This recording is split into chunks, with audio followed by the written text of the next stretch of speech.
Alhamdulillahirabbil alamin wa bihi nasta'inu ala umurid dunya waddin wassalatu wassalamu ala asyrafil anbiya'i wal mursalin wa ala alihi wa ashabihi wa sallim ajmain amma ba'du.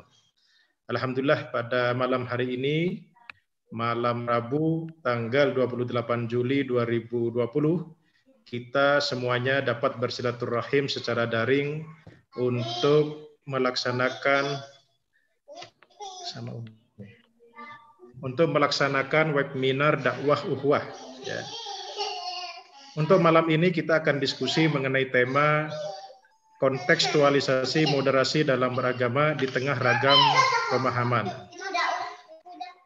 Sebagaimana kita ketahui, saudara sekalian yang saya muliakan, bahwa saat ini telah banyak kita temukan berbagai literatur, khususnya bagi masyarakat kota, ya, khususnya bagi masyarakat kota maupun masyarakat yang ada di seluruh belahan bumi Indonesia khususnya, banyak kita temukan beragam pemahaman, ya.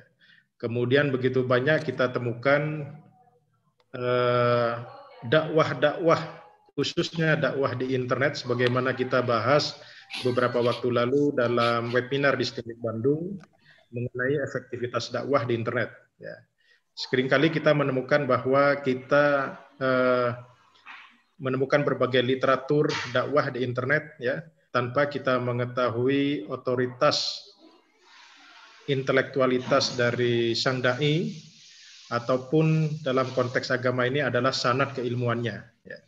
Sehingga bagi pengikutnya atau followernya kadang-kadang mengikuti apa yang disampaikan oleh para ustadz, asatidnya, ya, tanpa memperhatikan kaidah-kaidah keilmuan yang lain, sehingga menimbulkan berbagai fanatisme atau egoisme dalam beragama.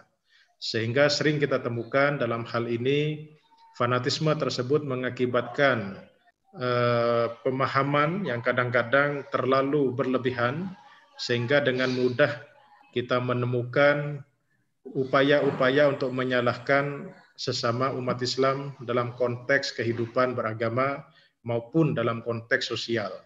Nah, ini saya kira sangat disayangkan jika ada saudara-saudara kita. Dalam diskusi kita kali ini adalah bagaimana kita memahami agama Islam, agama yang kita anut, kita sebagai pengikutnya mengikuti tuntunan Rasulullah SAW, sehingga keberadaan kita sebagai muslim di tengah lingkungan kita itu bisa menjadi rahmatan lil alamin, ya, sehingga kita bisa menjadi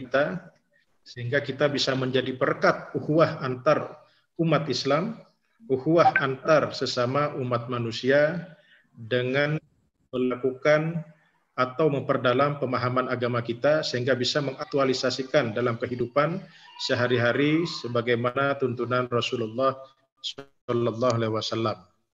Hadir pada webinar dakwah ukhuwah pada malam hari ini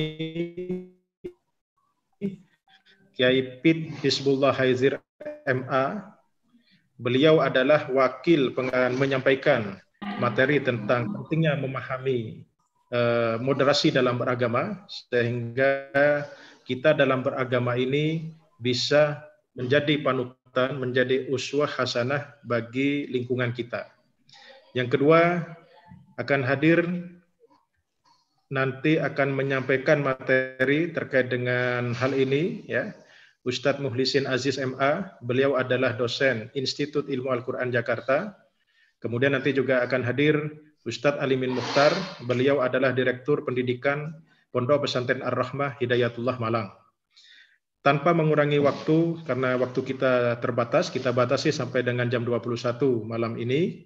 Saya persilahkan kepada Kiai Haji Pit Hizbullah Haizir untuk menyampaikan materi terkait dengan webinar ini, kurang lebih 15 menit. Selanjutnya nanti dilanjutkan oleh Ustadz Muhlisin Aziz dan Ustadz Alimin, kemudian nanti dilanjutkan dengan tanya jawab oleh peserta. Selama para narasumber ini menyampaikan materi, maka seluruh peserta akan kami lakukan proses unmute supaya proses webinar ini dapat terlaksana dengan efektif ya dengan seksama. Kami persilahkan Kiai Haji Piti Hizbullah Haizir untuk menyampaikan materi terkait dengan topik webinar ini. Baik. Terima kasih Dr. Abdurrahman. Bismillahirrahmanirrahim. Assalamualaikum warahmatullahi wabarakatuh.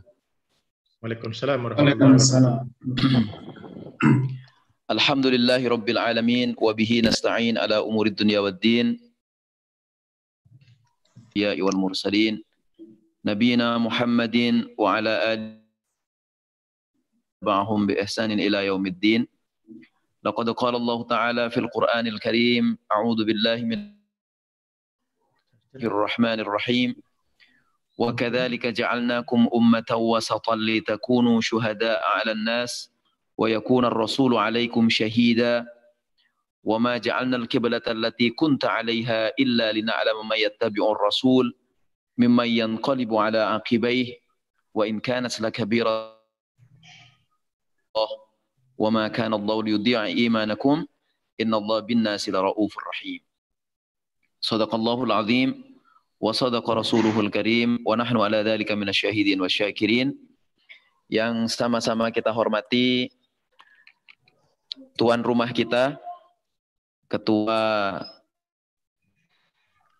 Mas Dr. Abdurrahman, sahabat saya sejak kecil. Alhamdulillah terus-menerus kita dipertemukan lewat webinar. Secara jarak, alhamdulillah hati kita tetap dekat dan jarak rupanya membuat kita semakin dekat meskipun secara fisik tidak bisa menyentuh langsung begitu. Senior saya Mas Kiai Mukhlisin, senior yang pernah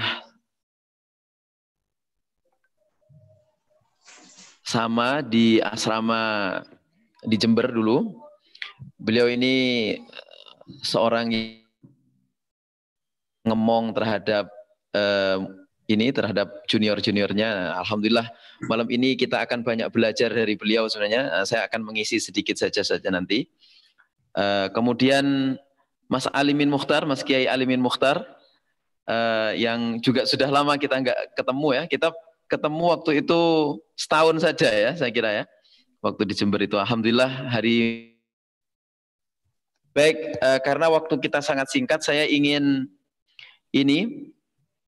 menyampaikan pertama, mungkin nanti akan lebih diperdalam oleh Mas Kiai Mukhlisin. Jadi umatan wasaton itu kalau baik secara makna ataupun secara historis itu bukan la ilaha ula wa la ilaha ula gitu. Sikap itu bukan berarti tidak berpihak ke sana, tidak berpihak ke sana. Justru dia menjadi syuhada 'alan nas. Kalau pakai perspektif historisnya Ibnu Khaldun, jadi konsistensi tamadun, konsistensi hadharah itu adalah pada konsistensi visi gitu. Sehingga dengan visi yang kita miliki, kita umat yang sana sesuai enggak dengan visi kita, umat yang sebelah sini sesuai enggak dengan visi kita. Nah, kita budaya boleh atau counter sikap boleh, tapi pada saat yang sama karena umatan wasaton, kesantunan tetap dijaga begitu. Nah, makanya moderasi itu bukan sekali lagi sikap yang plin-plan atau sikap yang tidak punya sikap apa-apa atau sikap netral sama sekali, tapi justru adalah sikap aktif. Kita mengamati, kita mengobservasi. Nah, menariknya di Quran itu observasi syuhada. Kemudian kalau Ibnu Arabi itu mengatakan ada proses nazar, proses tafakkur, kemudian proses tadabbur, lalu proses tadakkur. Nah, kalau di surah Fusilat ayat kalau nggak salah ya, atau di surah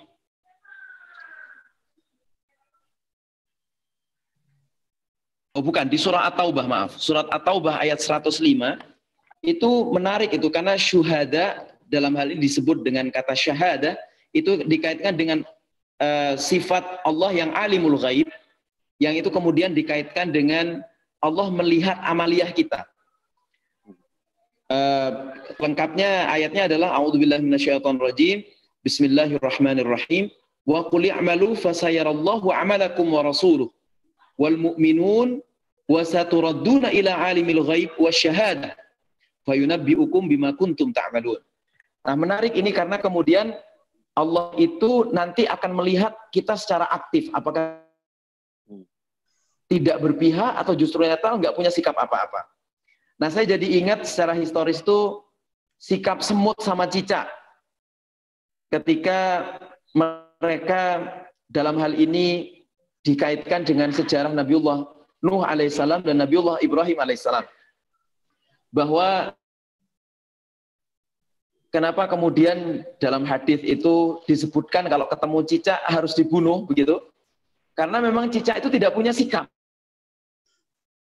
Malahan cicak itu sikapnya justru memihak kepada sikap-sikap yang kurang tepat dengan visi kebenaran. Nah, sementara memihak pindah begitu, itu sudah disebut dengan sikap yang pas gitu. Nah, karena itu moderasi sesungguhnya adalah sikap, sekali lagi adalah sikap yang tidak la ilaha ula wa la ilaha ula, tapi adalah sikap yang menyaksikan, melakukan observasi, dan ujungnya adalah menjadi tadzakur, menjadi pengingat bagi kita untuk kemudian memiliki konsistensi terhadap visi yang kita miliki. Nah, itu pertama. Yang menarik justru adalah secara historis. Islam disebut ummatan wasaton, dan kita sebagai umat Islam itu moderasi, itu Islam berada di tengah-tengah ajaran Yahudi dan Nasrani. Nah, Nasrani sama Yahudi itu, Yahudi dulu adalah secara konteks hukum sangat tegas bahkan keras.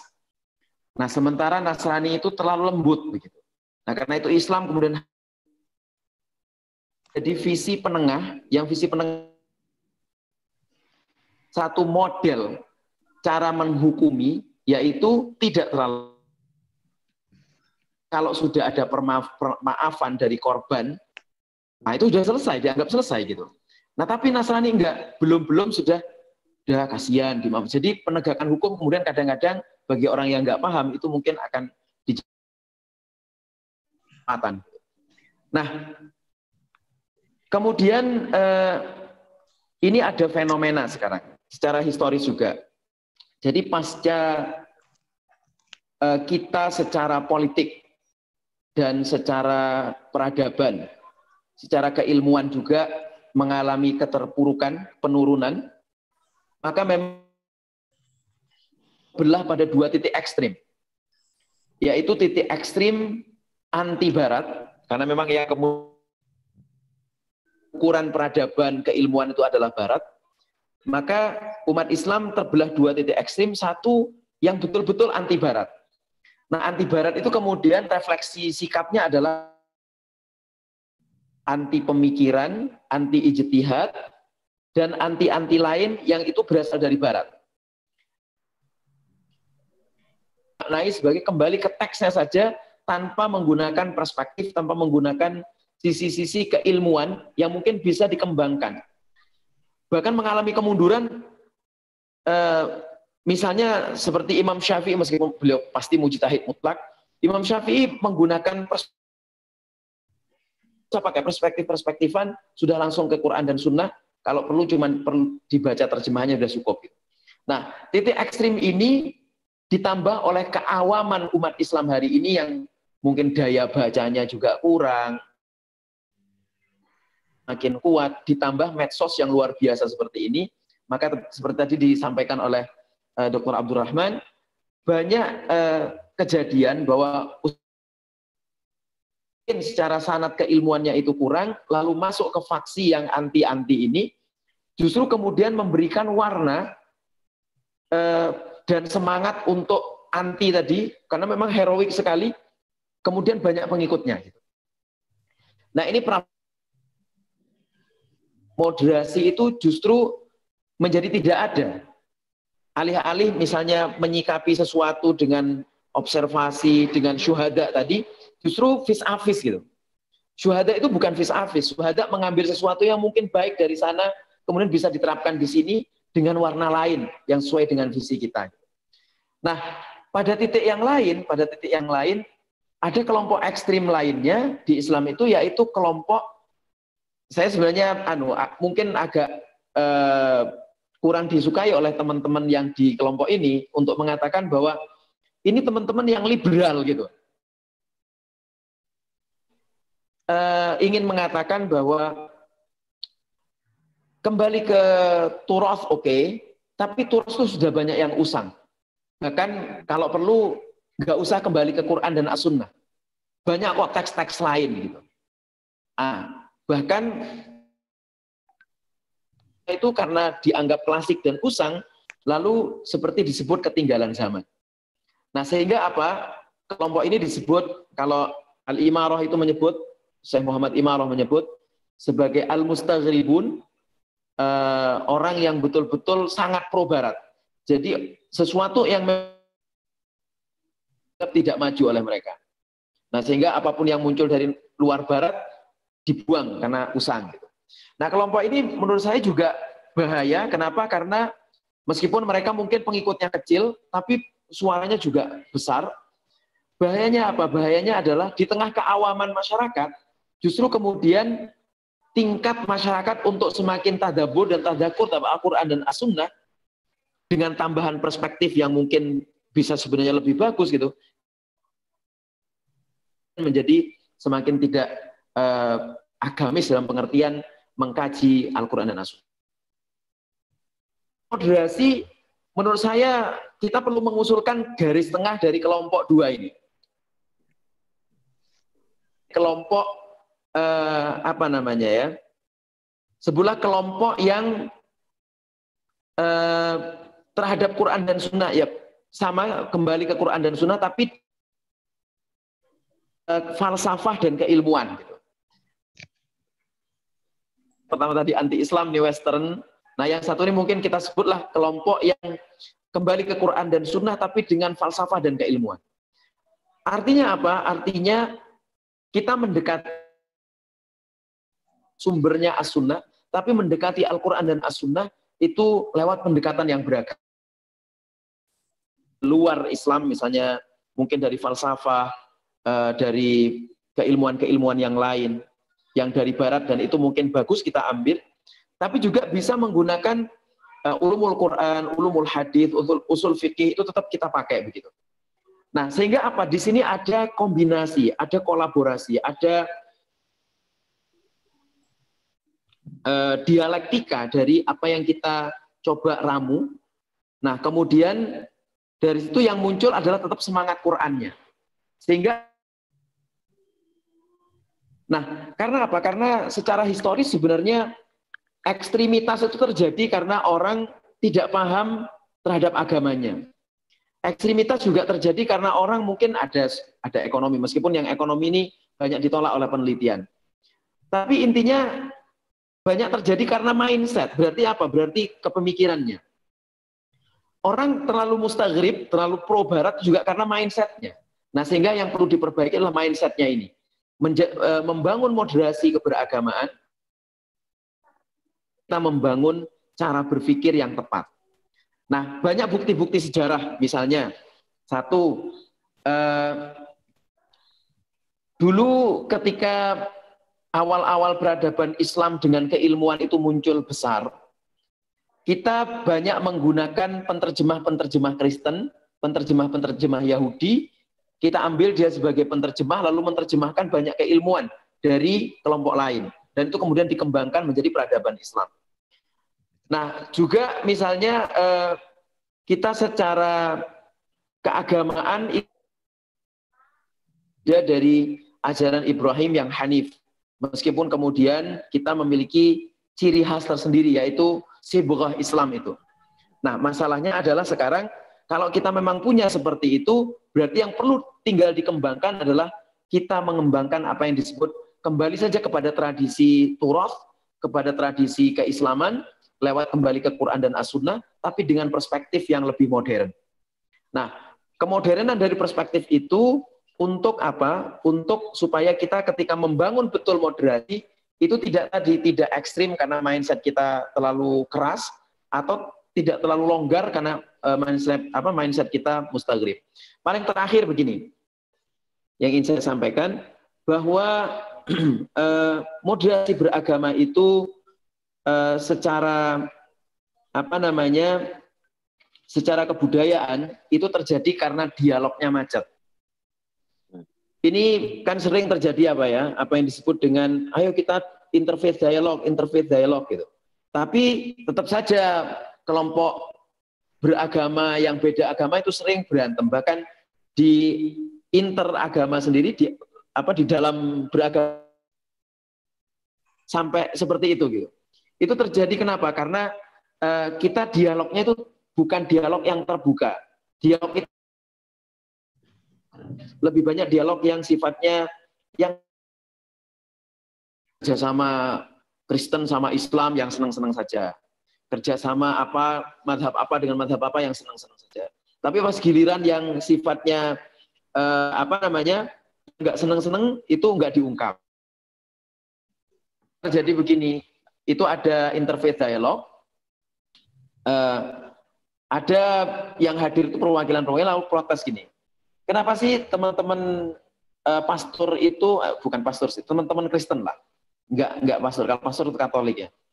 Kenapa teman-teman Kristen yang evangelis terutama itu kok seringkali memaksa orang untuk pindah agama lewat Indomie, lewat beras, lewat ini.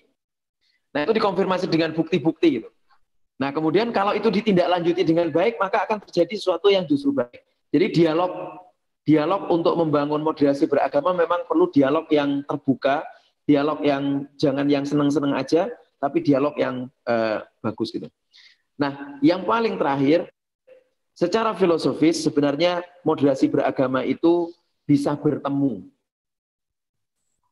Ya. Kalau orang Kristen kembali ke akarnya pasti ketemu, orang Islam kembali ke akarnya pasti ketemu. Dan ketemunya nanti di Kalimasawa. Kalau kata Cak Nur itu di Kalimasawa. Karena kita semuanya adalah sama, menuju kepada kebajikan. Soal agamanya bertuhan dengan keyakinan apa saja itu sudah urusan masing-masing. Tapi kita punya tujuan yang sama, yaitu membangun kemaslahatan umat masing-masing.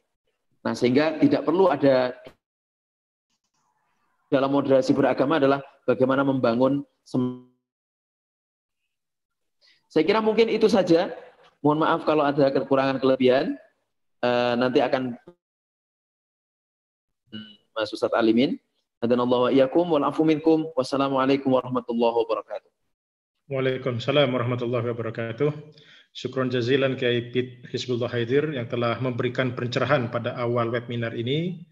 Selanjutnya kami persilahkan kepada Ustadz Muhlisin Aziz MA untuk menyampaikan materi terkait dengan topik kontekstualisasi moderasi dalam beragama di tengah ragam pemahaman.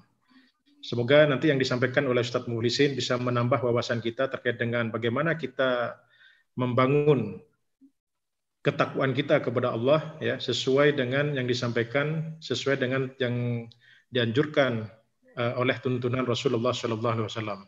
Silakan Ustadz Muhlisin.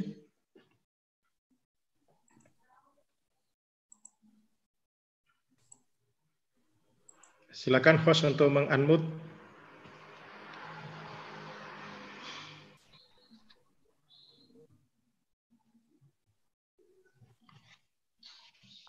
Silakan Ustadz Muhlisin. Syukran. Bismillahirrahmanirrahim. Assalamualaikum warahmatullahi wabarakatuh. Waalaikumsalam warahmatullahi wabarakatuh. Alhamdulillahirabbil alamin. Bismillahirrahmanirrahim. Bismillahi wa minallahi wa fi sabilillahi wa ilallahi turja'ul umur. Asyhadu an la ilaha illallah wa asyhadu anna Muhammadan abduhu wa rasuluhu la nabiyya ba'dah. Allahumma shalli wa sallim wa barik ala sayyidina wa maulana Muhammadin wa ala alihi wa ashabihi wa tabi'in wa man tabi'ahum bi ihsanin ila yaumiddin, amma ba'd. Ikhwani fillah, pertama-tama saya ingin menyapa 3 orang yang sebenarnya ini saudara. Pertama Kiai Pit Hizbullah yang baru menyampaikan paparan yang luar biasa. mengantarkan kita moderasi dalam konteks historis, sosiologis maupun filosofis. Berat sekali itu. Nanti kita coba tanyakan ke beliau lebih detail. Kemudian Ustadz Alimin Mukhtar nanti juga berbicara lebih pada konteks fikih dan ibadah. Saya satu alumni tapi belum pernah ketemu, dipertemukan silaturahminya lewat media daring, ini luar biasa. Dan Sahibul Bait, founder Madrasah Ukhuwah, Ahina Dr. Abdurrahman, yang juga baru bertemu, sering sapa dalam WA tapi baru bertemu bertatap muka walaupun secara daring. Bapak-bapak, ibu-ibu dan seluruh yang hadir lewat media Zoom ini, alhamdulillah hari ini kita bisa Allah pertemukan, Allah beri kesempatan untuk belajar bersama. Namanya aja luar biasa ini, Madrasah Ukhuwah, madrasah tempat belajar, ukhuwah. Kalau sudah belajar jangan berantem lah kira-kira. Bagaimana ilmu kita nambah, tapi kemudian akhlak kita kemudian menjadi buahnya. Sehingga ukhuwah menjadi buah dari bertambahnya ilmu.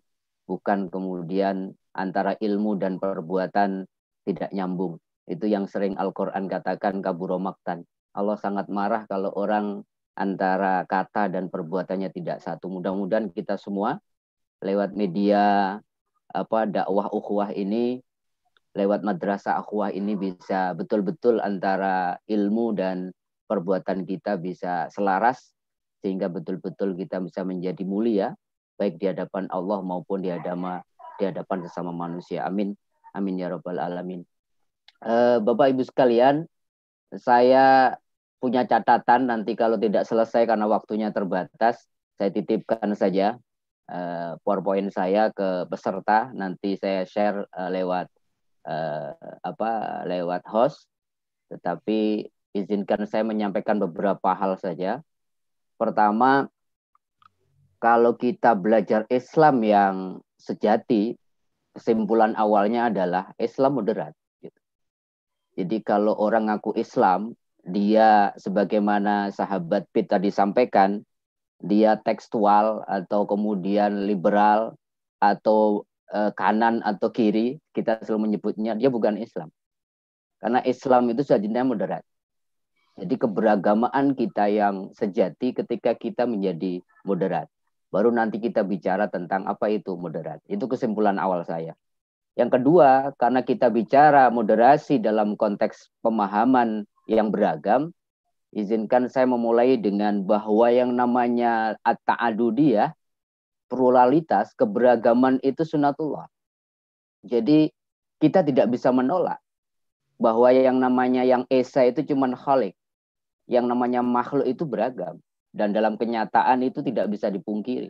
Semuanya beragam.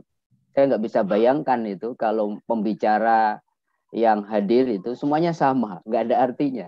Justru keindahan itu ketika beragam. Maka jangan pernah menolak keberagaman. Dalam surat Al-Hujurat misalkan yang kita kenal ayat 13. Allah menyebutnya bukan untuk orang beriman. Ya ayuhan nas. Wahai sekalian manusia. Kalian aku ciptakan berbangsa-bangsa, bersuku-suku, itu keberagaman. Untuk apa? Lita'arofu. Untuk bukan sekedar saling mengenal, tapi saling mengisi, saling bekerja sama dalam kebaikan. Gitu. Maka kemudian orang menolak keberagaman dan menganggap semua orang harus sama dengan dia, sehingga dia tidak moderat, itu sebenarnya lagi menabrak sunatullah. Dan dia pasti akan hancur. Tinggal nunggu waktu saja. Yang kedua, ternyata selain keberagaman itu sunatullah, dia waqi' bimasyiatillah. Memang keberagaman itu diizinkan Allah terjadi. Banyak ayat yang misalkan kita bisa baca bahwa seandainya Allah berkehendak, walau sya'allahu rabbuka, walau sya'a rabbuka la'amana man fil ardi kulluhum jami'an. Seandainya Allah berkehendak, Allah bisa jadikan seluruh 7 miliar lebih ini Islam. Gampang sekali kun fayakun gitu. Tetapi kenapa Allah mengizinkan ini semuanya tidak terjadi? Dan akhir ayat dari surat Yunus itu diakhiri dengan sebuah pertanyaan yang mestinya mengkritik kita semua. Allah mengatakan apa? Fa anta tukrihun nas hatta yakunu mu'minin. Maka kalau Allah aja mengendaki semuanya dibiarkan berbeda, ada banyak agama, ada banyak kepercayaan, ada banyak madhab, Kenapa kita memaksa orang untuk ngikutin keyakinan kita aja nggak boleh. Apalagi sekedar ngikutin kepercayaan kita, tafsir kita, ngikutin pendapat kita, mengikutin madhab kita. Maka kemudian jangan pernah kemudian kita tidak bersikap moderat dalam arti menganggap semua orang harus sama dengan kita. Karena itu bertolak belakang dengan kemoderatan. Jadi dua ini aja kalau kita jadikan rujukan bahwa yang namanya pluralitas, keberagaman itu sunnatullah. Yang kedua, Allah mengizinkan keberagaman itu. Jadi jangan disamakan. Nanti kita akan bicara yang namanya moderat itu memang tidak boleh pelimpan. Harus firm pada satu nilai. Tapi tidak berarti kita nggak punya keberpihakan. Yang ketiga, dalam konteks Indonesia, maka Indonesia ini betul-betul satu negara yang ta'adudiyahnya luar biasa kan. Keberagamannya multikultural, suku, bangsa. Maka moderasi bagi saya di Indonesia itu bukan sebuah pilihan, tapi keharusan. Indonesia kalau mau tetap ada, NKRI mau tetap ada, moderasi dalam konteks apapun, tidak hanya beragama saya kira.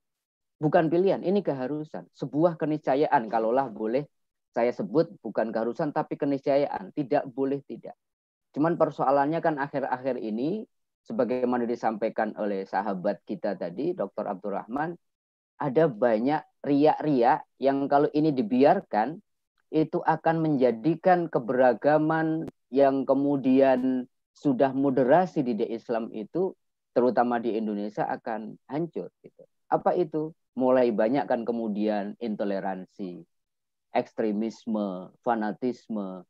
Kita nanti akan cerita kenapa itu muncul. Dan kalau ini dibiarkan, walaupun kemudian Wahid Institute mengabarkan kabar gembira bagi kita, ternyata yang moderat itu masih 80%. Tetapi yang 20% ini yang intoleran. Tapi yang 20% itu menguasai media masalahnya. Sehingga kemudian amplifier kelihatannya yang 20% itu kemudian menjadi wajah Islam Indonesia hari ini. Dan itu saya kira menjadi problem kita. Maka kemudian seminar ini menjadi penting. Untuk apa? Memberikan ruang-ruang yang 80% itu bisa dilihat oleh umat. Gitu. Terutama milenial, masyarakat urban, mereka itu tidak punya waktu banyak, maka kemudian mengakses turos, mengakses literasi, apalagi kita tadi maklum ya, literasi umat Indonesia itu masih rendah, maka kemudian kiai mereka, kiai Google, maka kalau kemudian yang 80% itu tidak cawe-cawe, ikut kemudian memberikan tulisan-tulisan, video-video yang moderat di kancah media sosial, maka teman-teman kita milenial maupun masyarakat urban melihatnya cuman itu yang 20% itu, dan itu menurut saya mengkhawatirkan. Yang selanjutnya yang ingin saya sampaikan sedikit saja tentang pengertian moderat. Saya tidak panjang lebar, nanti bisa dibaca di PowerPoint-nya. Kira-kira moderat itu jalan tengah. Moderat itu ya apa ya? Khairul umur awsatuha. Bagaimana kita menempatkan sesuatu itu pada tempatnya. Kira-kira kemudian kita memilih jalan tengah, tidak ekstrim kanan, tidak ekstrim kiri. Kalau dalam konteks yang lebih luas, bagaimana kita beragama itu tidak melulu akhirat, tapi juga tidak melulu dunia, gitu ya. Doa terus juga tidak baik, tapi bekerja terus melupakan Allah tidak baik. Secara tekstual saja memilih agama juga tidak baik, terlalu kontekstual juga tidak baik. Kita menggunakan akal saja juga tidak baik, tapi terlalu menggunakan wahyu juga tidak baik. Banyak saya kira contoh-contoh yang Islam saya kira menarik garis tengah. Saya setuju dengan Kiai Pit tadi bahwa Islam itu hadir untuk menarik garis tengah antara Yahudi dan Nasrani. Saya ingat betul almarhum Cak Nur selalu mengatakan Islam itu linear progresif. Linear itu dalam arti seluruh agama itu mengajarkan tauhid yang sama, tapi progresifnya itu selalu menyempurnakan.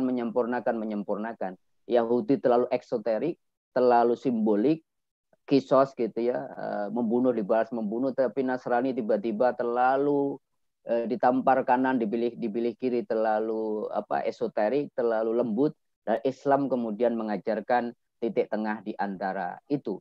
Oleh karenanya saya sepakat bahwa yang namanya moderat itu bukan tidak berpihak, Bahkan salah satu ciri ummatan wasato itu selalu berpegang teguh kepada kebenaran. Di mana ada kebenaran, orang moderat itu berpihak. Jadi berpihaknya bukan kepada kelompok, bukan kepada madhab, bahkan bukan kepada agama. Orang yang moderat itu di mana ada kebaikan, dia ambil. Karena apa? Orang Islam diyakinkan oleh Rasulullah yang namanya kebaikan, kebenaran itu milik umat Islam yang paling berharga yang hilang. Kalau kita ketemu dari arah manapun, diucapkan oleh siapapun harus kita ambil. Orang moderat itu orang yang seperti itu. Bahkan Ibnu Taimiyah mengatakan puncak dari keberagamaan seseorang itu ketika dia moderat. Dalam arti ketika dia memilih kebenaran, dia tidak peduli kebenaran itu diucapkan oleh siapa, dia tidak peduli di kebenaran itu, bahkan kadang-kadang kebenaran itu diucapkan oleh orang yang berbeda keyakinan atau musuh dia sekalipun.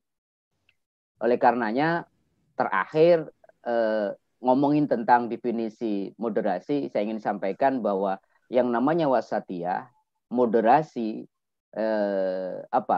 keberagaman maupun dalam konteks yang umum, itu salah satu ciri khas atau salah satu inti dari ajaran Islam. Luar biasa.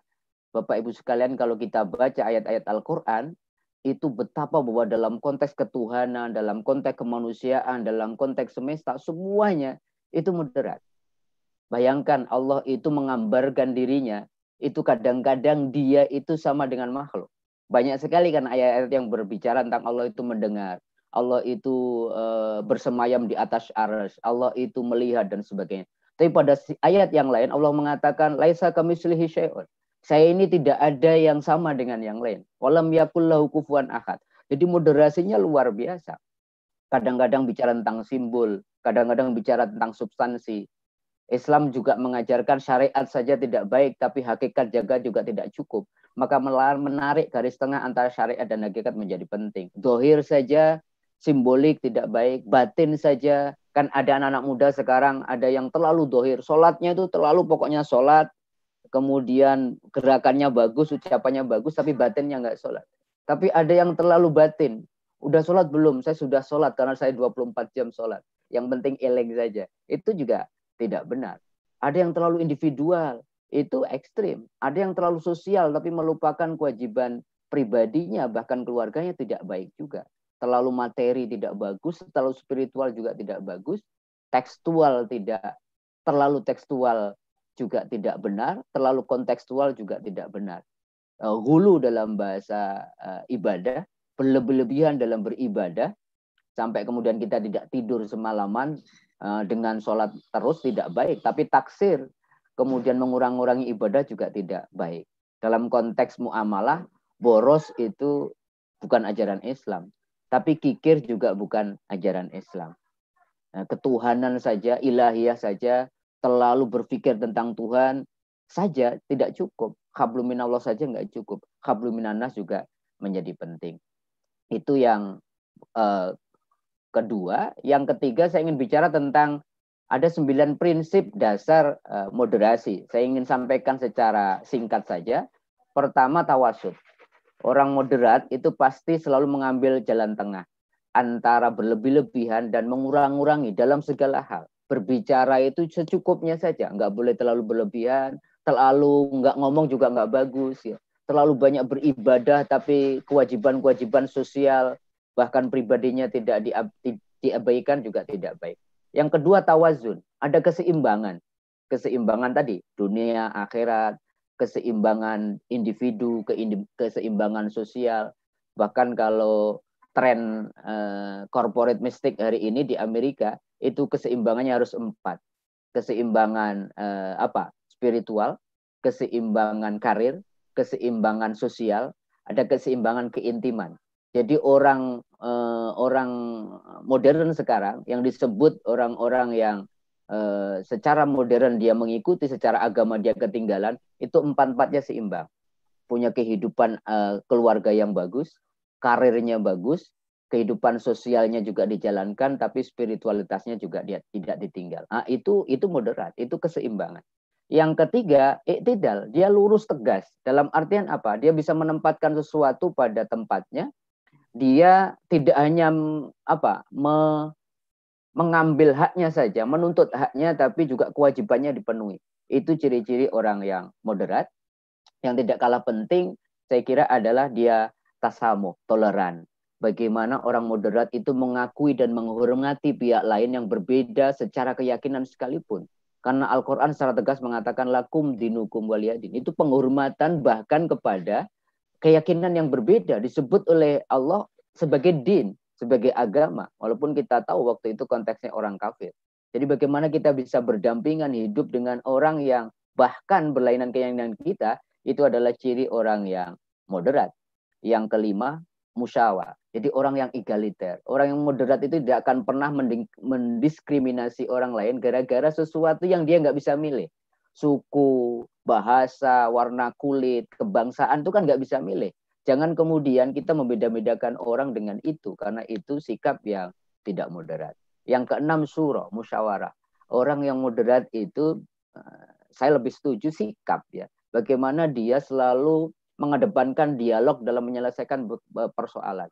Tidak boleh ada bullying, tidak boleh ada orang kemudian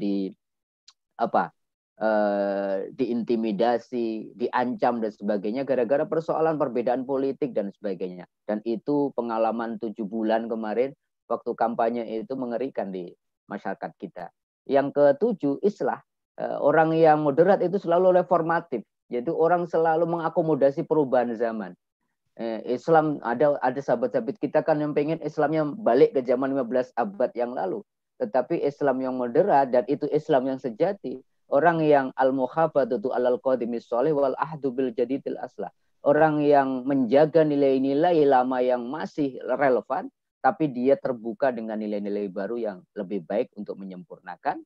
Yang kedelapan, aulawiyah. Orang yang mampu orang yang mampu menentukan skala prioritas. Saya selalu memberikan contoh dalam konteks aulawiyah itu, kalau orang moderat itu selalu mendahulukan akhlak dibandingkan fikih. Masa gara-gara berbeda pilihan politik, kemudian silaturahmi, kemudian putus. Itu kan mendahulukan fikih daripada akhlak. Gara-gara sholat tarawehnya yang 18, yang 120, dulu kita belajar itu di asrama di Jember, sudah belajar dari SMA, jadi terbiasa. Hari ini enggak. Hari ini gara-gara perbedaan fikih, akhlaknya kemudian tercederai. Itu berarti dia tidak moderat. Kalau orang moderat, akhlak didahulukan dibandingkan perbedaan ikhtilaf yang bersifat furu'i, yang tidak prinsipil. Yang terakhir, dia tatawur wal ibtikar, yaitu dia dinamis, inovatif. Islam yang moderat, Islam yang sejati, agar dia soleh likulli zaman wal makan, ya prinsip dasarnya harus satu. Apa? Menerima perubahan. Rasulullah pun kan meniscayakan dalam sebuah hadisnya, antum a'lamu bi umuri dunyakum. Kalian lebih ngertilah urusan dunia kalian. Bagaimana cara kalian berdakwah. Saya nggak yakin ini. Apakah masih ada yang mengatakan bid'ah gitu, kita webinar lewat Zoom ini. Karena yang punya ini orang Cina, kebetulan kewargaan Amerika. Nabi nggak pernah ini pakai daring seperti ini. Kalau masih ada sahabat-sahabat kita yang Jumatan nggak pakai speaker, pakai bahasa Arab karena Nabi orang Arab, itu kan problem-problem yang mesti kita jelaskan kepada mereka.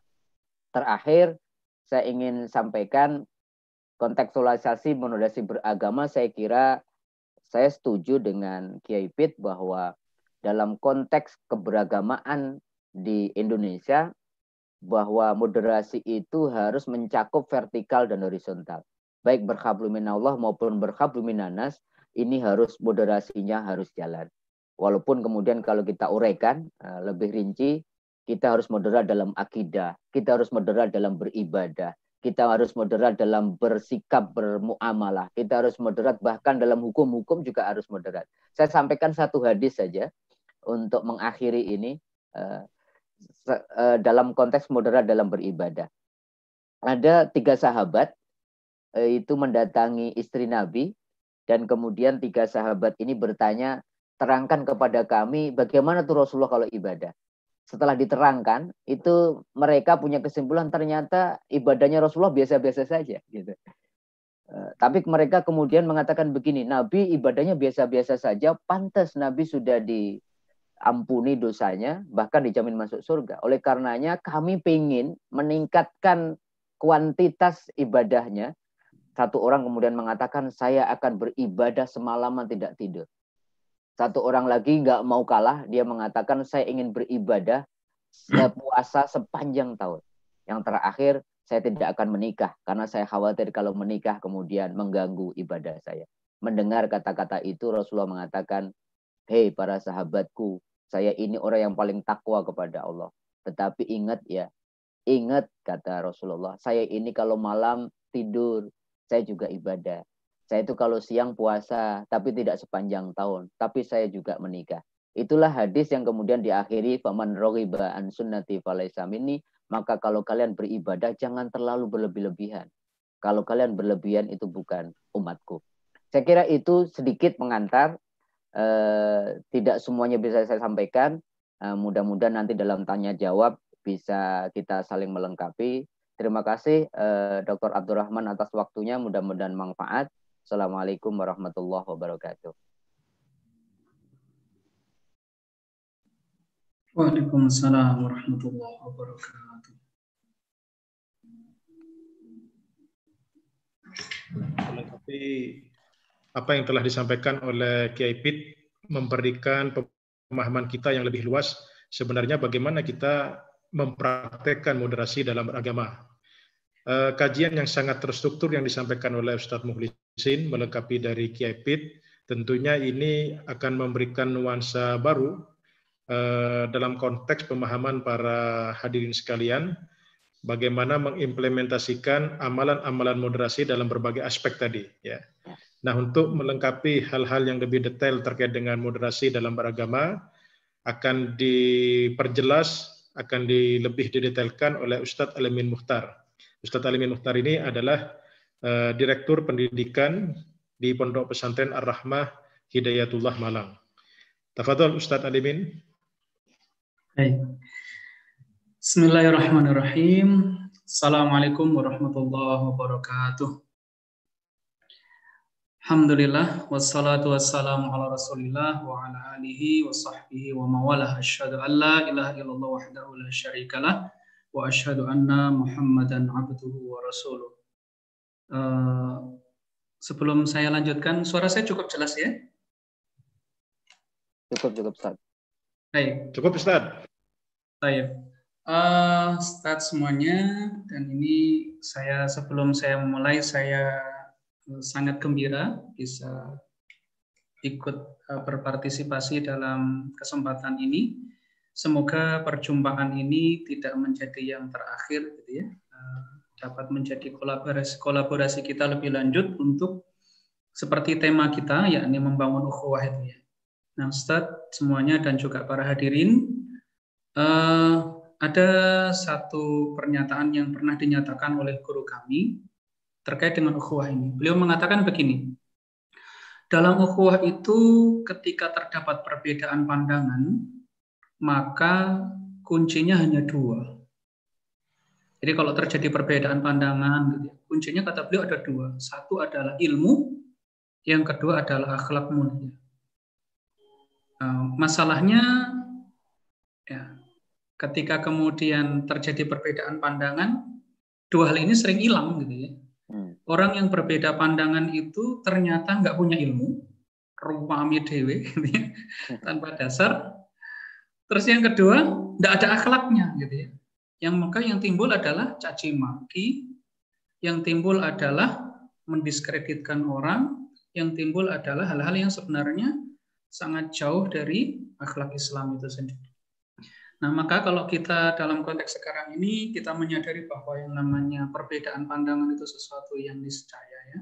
Allah sendiri di dalam Al-Quran menyatakan, A'udzubillahi minasyaitonirrajim, walau sya'a rabbuka laja'alan nasa ummatan wahidah wa la yazaluna mukhtalifin.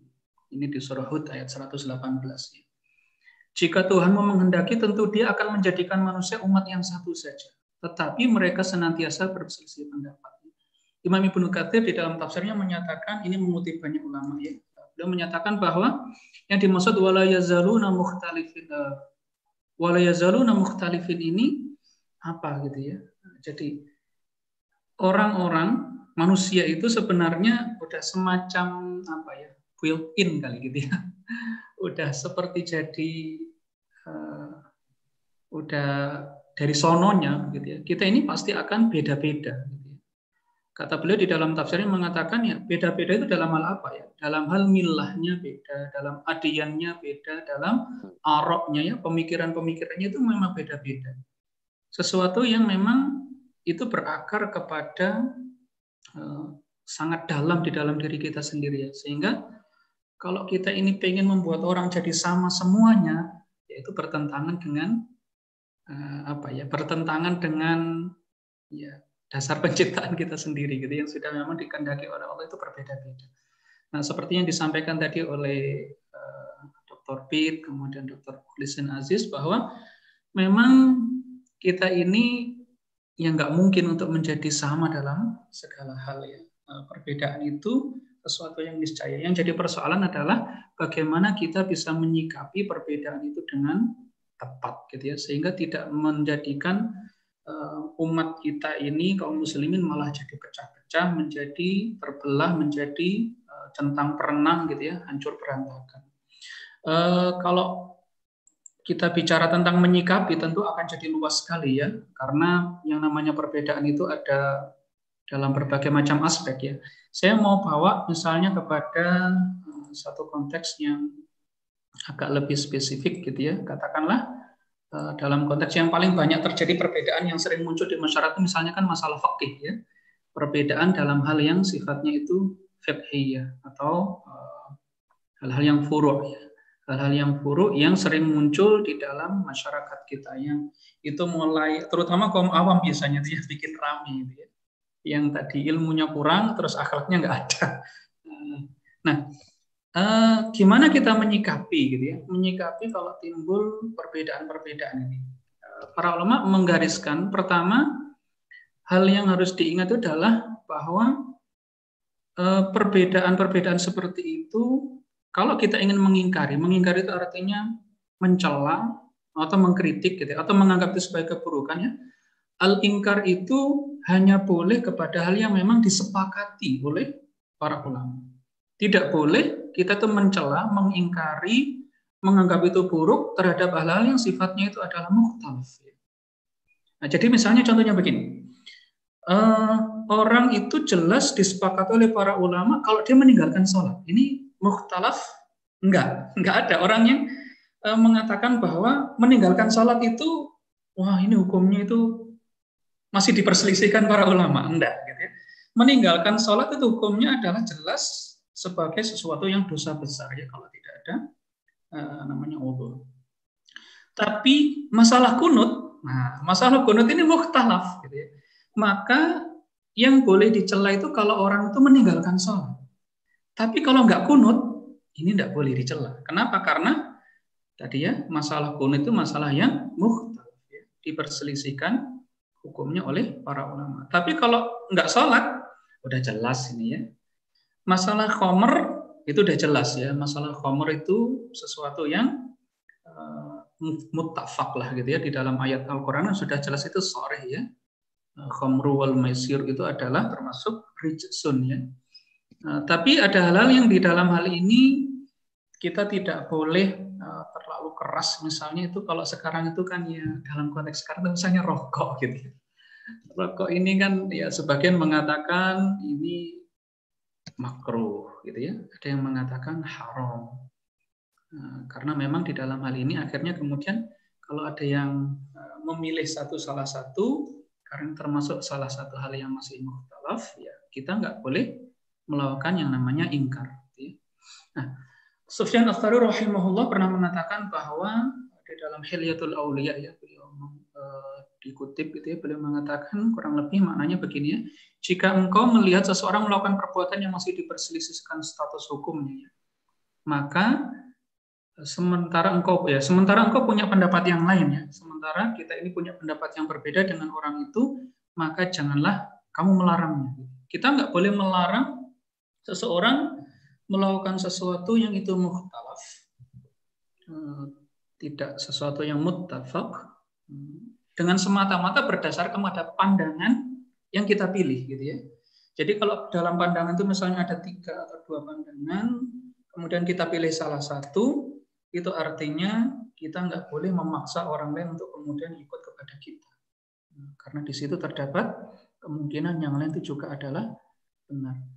Sikap selanjutnya juga kita harus ingat dalam ketika terjadi perbedaan pandangan itu adalah kembalikan kepada ahlinya, gitu ya. Jadi kalau di dalam Al-Quran kan mengatakan, Allah Subhanahu wa taala menyatakan fas'alu ahlal dzikri in kuntum la ta'lamun. Bertanyalah kepada orang yang berilmu, orang yang ngerti kalau kita nggak paham, gitu. Yang jadi persoalan dewasa ini perdebatan-perdebatan di medsos, kemudian di internet itu ternyata seringkali masalah-masalah tidak dikembalikan kepada ahlinya, gitu ya. Jadi dikembalikan kepada orang yang nggak ahli. Jadi masalah itu bukannya menjadi clear, tapi menjadi semakin keruh. Karena yang ngomong itu tidak ahli. Ini contoh yang paling modern sekarang itu kan COVID. Gitu ya. Semua orang kan komen sekarang itu ya. Yang nggak ngerti masalah kedokteran komen, nggak ngerti virus komen. Akhirnya ya nggak karu-karuan gitu ya. Apalagi kalau masalahnya itu misalnya sangat spesifik yang membutuhkan bekal ilmu yang sangat komprehensif ya. Jadi kita harus kembalikan persoalan itu kepada ahlinya. Nah, persoalan ijtihadiyah kalau kembali ke konteks fikih tadi ya, persoalan ijtihadiyah itu tidak menjadi wilayah orang awam. Itu adalah wilayahnya ulama. Kalau orang awam nggak boleh masuk ke situ ya, nggak boleh masuk untuk ijtihad ya, karena namanya orang awam kalau dia nyoba-nyoba ijtihad ya pasti akan kacau. Itu ibaratnya kalau ini bahasa gampang aja lah gitu ya, orang benahi komputer nggak ngerti komputer itu ya. Saya itu kan punya cerita itu ada teman gitu ya, komputernya terkena virus, error gitu ya. Nah, ada yang rodok agak berani gitu ya. Akhirnya kemudian dia nggak benahi gitu ya. Bener nih ya, bener. Nanti ini filenya aman loh ya, aman. Nah, ternyata habis itu balik, komputernya nggak jadi, filenya terhapus gitu. Ini tidak karu-karuan malah. Ini hanya persoalan sebenarnya sederhana aja ya. Menangani persoalan fikih, kalau yang menganalisis itu tidak ahli ya, masalahnya jadi nggak karu-karuan. Gitu ya. Nah, terus kemudian gimana kalau udah tanya gitu ya. Nah, jadi prinsip yang pertama tadi kembali kepada ahlinya. Kemudian harusnya adalah kalau kita ini misalnya orang awam dan ada persoalan, kemudian kita sudah tanya kepada orang yang kita percaya, yang kita anggap dia itu memang layak gitu ya, atau pantas, tepat dijadikan sebagai tempat bertanya, yang harus kita ingat adalah setelah itu jangan membentur-benturkan apa yang sudah kita tanyakan kepada alim tadi dengan yang lain. Inilah malah jadinya kita sibuk untuk mendengar perdebatan, jadinya malah nggak beramal gitu ya. Jadi jangan nanti katakanlah misalnya begini ya, kalau dalam fikih itu kan faknya begini ya. Contoh salat, kalau saya salat itu ketika kita mau sujud turun lutut dulu atau tangan dulu. Kita tanya kepada Ustadz Fulan. Ustadz Fulan menjawab, oh lutut dulu. Sebenarnya kalau kita sudah menganggap itu orang yang kita tanya kita patut kita percaya, udah amalin aja, gitu ya. Tapi yang jadi masalah kadang orang itu nggak di situ ya. Dia masih tanya kepada ustadz yang lain, gitu ya. Terus gimana ustadz? Ternyata jawabannya ustadz yang kedua ini beda. Tangan dulu, wah ini, gitu ya. Jadi akhirnya terus yang benar yang mana ini? Dia tanya kepada ustadz ketiga. Ternyata ustadz yang ketiga, dua-duanya boleh lah, ini apa gitu ya. Jadi bukannya dia ini ketika dia bertanya bukannya mendapatkan pencerahan, padahal dia ini hanya orang awam saja, akibat dia ini malah sibuk memilih-milih pandangan, tanya ke sana kemari yang sebenarnya malah membingungkan, dia malah nggak jadi beramal. Sebenarnya dalam masalah yang khilafiyah begini, kalau dia sudah tahu kepada satu pandangan, dan pandangan itu adalah memang punya dasar di dalam mazhab, ada dalilnya, ada metodologi yang digunakan dan sahih, sudah cukup bagi orang awam itu, cukup tahu satu aja udah cukup. Gitu. Kalau orang awam, yang nggak perlu dia harus tahu semuanya. Tugas untuk tahu semuanya itu sebenarnya tugas ulama, gitu ya, menganalisis. Jadi kalau orang awam tahu satu aja udah diamalin, udah selesai, gitu ya. Nah, konteksnya di Indonesia kadang-kadang itu akibat sekarang itu yang namanya di YouTube itu kan banyak yang video dipotong-potong ya. 3 menit, 4 menit itu ya. Jadi ada satu persoalan gitu ya. Nanti kita cari videonya Ustadz Abdul Somad. Habis cari beliau, cari Ustadz Firanda. Habis beliau kita cari juga Ustadz Khalid Basalama. Wow, ini saya nyebut nama contoh ya. Ketika persoalan itu kemudian difatwakan berbeda-beda oleh mereka, apa yang terjadi pada orang awam ini? Dia bingung, gitu ya. Nah, ini sebenarnya makanya bagi orang awam sebaiknya tidak masuk terlalu dalam kepada persoalan-persoalan yang seperti tadi ya. Pilih bertanyalah kepada orang yang Anda percaya, kemudian sudah cukup. Kita beramal, insya Allah itu akan menjadi hujjah kita di hadapan Allah Subhanahu Wa Taala bahwa kita sudah beramal sesuai dengan ilmu yang kita tanyakan kepada orang alim. Gitu ya. Yang orang alim itu mendasarkan kepada Al-Quran dan Sunnah sesuai dengan metodologi yang benar. Ini perlu kita ingat, gitu ya. Allah Subhanahu Wa Taala ini berdasarkan firman Allah Subhanahu Wa Taala di dalam surah An-Nisa ayat 59 Allah menyatakan, fa in tanaza'tum fi syai'in farudduhu ila Allahi war Rasul in kuntum tu'minuna billahi wal yawmil akhir dzalika khairu wa ahsanu ta'wila. Kemudian jika kamu berlainan pendapat tentang sesuatu maka kembalikanlah ia kepada Allah dan Rasul-Nya. Jika kamu benar-benar beriman kepada Allah dan hari kemudian, yang demikian itu lebih utama atau lebih baik bagimu, lebih utama dan lebih baik akibatnya. Jadi dikembalikan kepada Allah dan Rasul-Nya ini tentu kalau bagi orang awam ini kadang-kadang ya nek basa Jawa ini bahasa Jawa rada kemlete apa ini kemaki gitu ya. Baru bisa baca terjemahan saja sudah berfatwa, ini masalah ini ya. Mengembalikan kepada Allah dan Rasul-Nya itu apa maksudnya ya? Tentu ini adalah dikembalikan kepada orang yang ngerti apa yang dimaksud oleh Allah dan Rasul-Nya di dalam Al-Quran dan Sunnah-Nya. Dikembalikan kepada Allah dan Rasul-Nya itu ya seperti yang di ayat yang sudah kami kutip di awal tadi adalah fas'alu ahla dzikri in kuntum la ta'lamun. Dan terakhir saya tidak berpanjang kata begitu ya. Ini karena hanya melengkapi apa yang sudah diungkapkan oleh Kiai Bid dan Kiai Mukhlisin Aziz tadi. Kami mengingatkan kepada diri kami sendiri tentu saja dan juga ikhwah kita semuanya dalam konteks di negeri kita, salah satu yang juga harus kita ingat untuk menghindari terjadinya perpecahan, terjadinya keributan dan seterusnya itu adalah yang diingatkan oleh para ulama bahwa sangat berhati-hati sebaiknya kita itu tidak membawa kepada satu kaum satu pendapat yang itu bertentangan dengan umumnya pandangan yang dianut oleh kaum itu ya. Misalnya di Indonesia itu kan mayoritas Syafi'iyah. Nah, tentu pandangan-pandangannya banyak yang segaris dengan mazhab Syafi'i. Jangan sampai kita kemudian cenderung untuk membawa pandangan yang berbeda ke tengah-tengah umat yang seperti ini, yang datang dari mazhab yang lain akan menimbulkan keributan gitu ya. Kalau kita ini tidak berhati-hati. Makanya saudara-saudara semuanya, ikhwah semuanya, ini yang penting juga kita ingat untuk menjaga ukhuwah di tengah-tengah kita ya.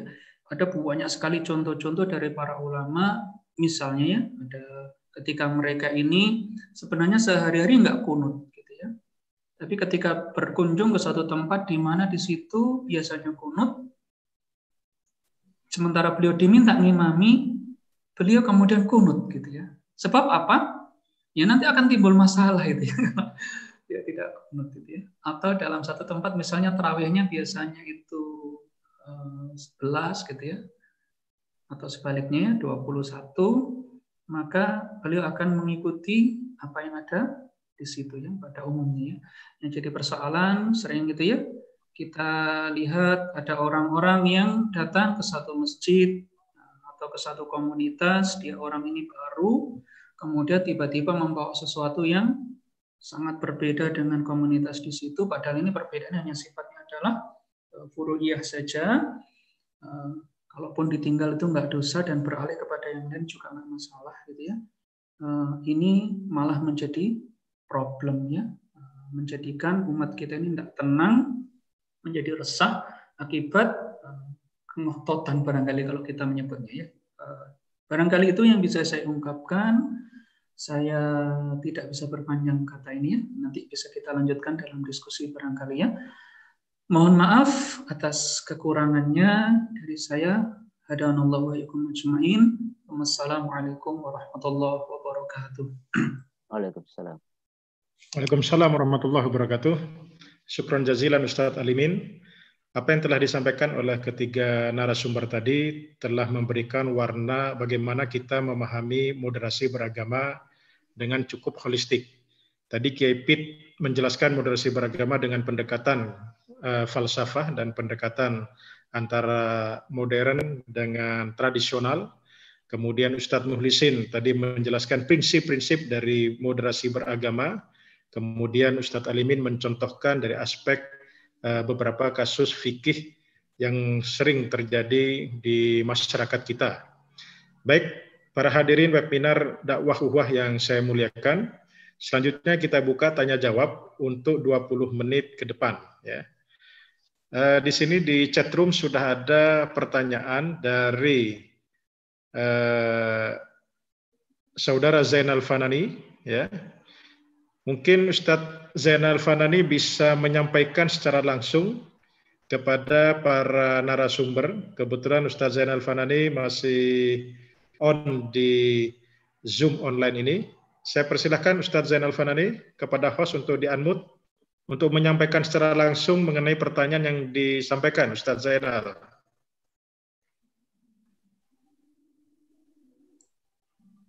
Assalamualaikum Ustadz Zainal.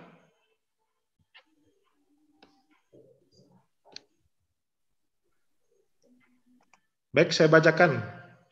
Assalamualaikum warahmatullahi wabarakatuh. Salam.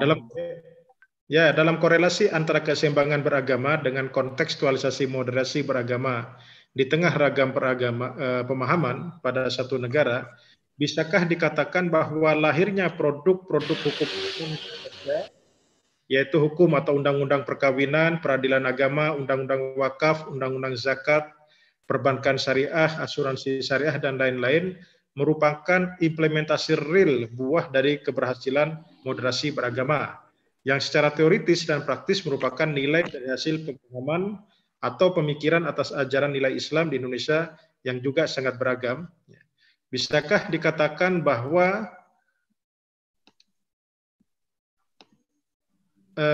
maaf nih, kurang kebaca. Nah ini.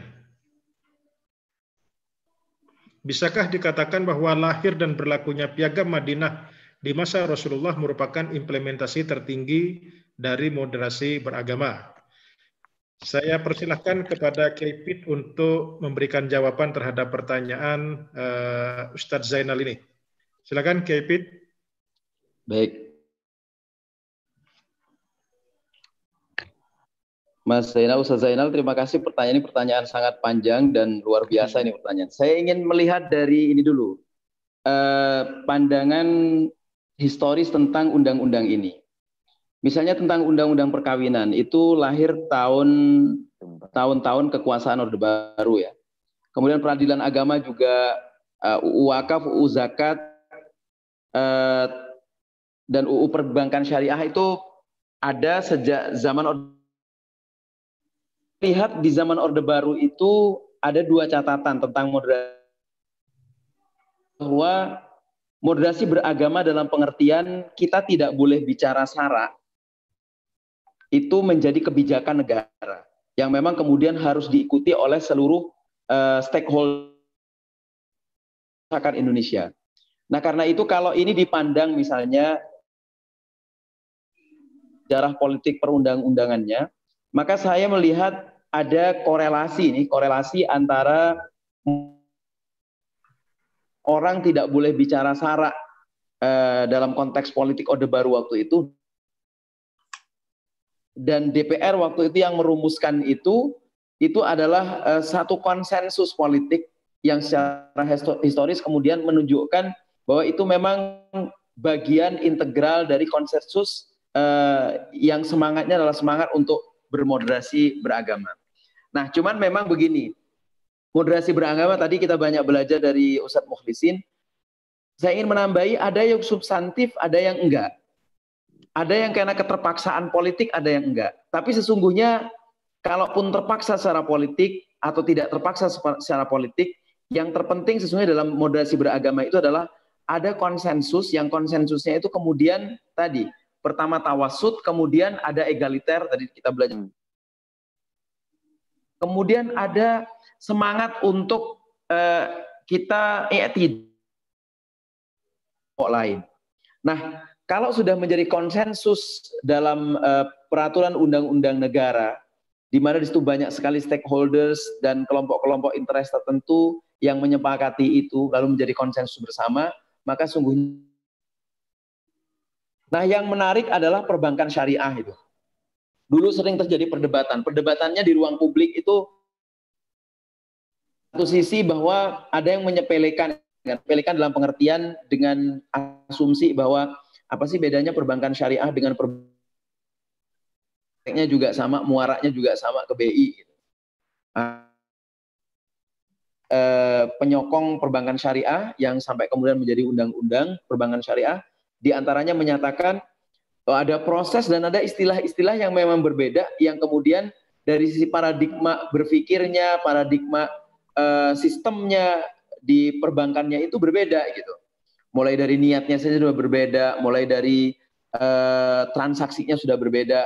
Kemudian kalau misalnya ada berhutangnya itu pakai sesuatu yang jaminannya itu tetap flat, harganya tidak berubah, disesuaikan dengan dolar cara bayarnya, dan itu tidak ada bunga, tapi saling bagi hasil antara orang yang berhutang dan pihak perbankan. Nah, ini menarik. Artinya apa? Artinya bahwa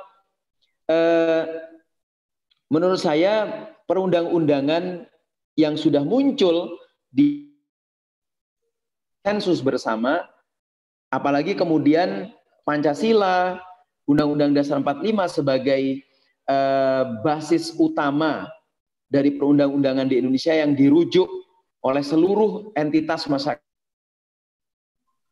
bisa menjadi kesimpulan bagi kita bahwa perundang-undangan itu memang menunjukkan konsensus yang muaranya adalah moderasi. Dan yang kedua, begini,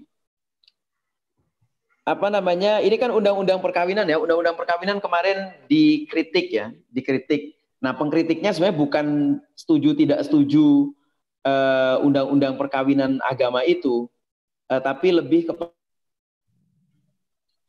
kepada soal gendernya. Nah, gender ini apakah juga bagian dari moderasi beragama atau tidak? Saya kira memang kepentingan perempuan juga perlu diapresiasi, dan itu bagian dari moderasi beragama. Jadi egalitarianisme berpikir yang muara ilmu yang tatbiki itu menjadi sesuatu yang bisa dalam konteks kritikan oleh teman-teman yang mengatakan undang-undang perkawinan perlu dimasuki perspektif gender atau gender mainstreaming, itu melakukan moderasi terhadap undang-undang itu gitu. Saya kira mungkin itu kali ya jawaban saya. Terima kasih. Baik, terima kasih Kiai Pit. Selanjutnya saya serahkan kepada Ustadz Mukhlisin untuk menambahkan jawaban dari pertanyaan Ustadz Zainal tadi. Silakan Ustadz Mukhlisin. Terima kasih Ustadz Zainal pertanyaannya.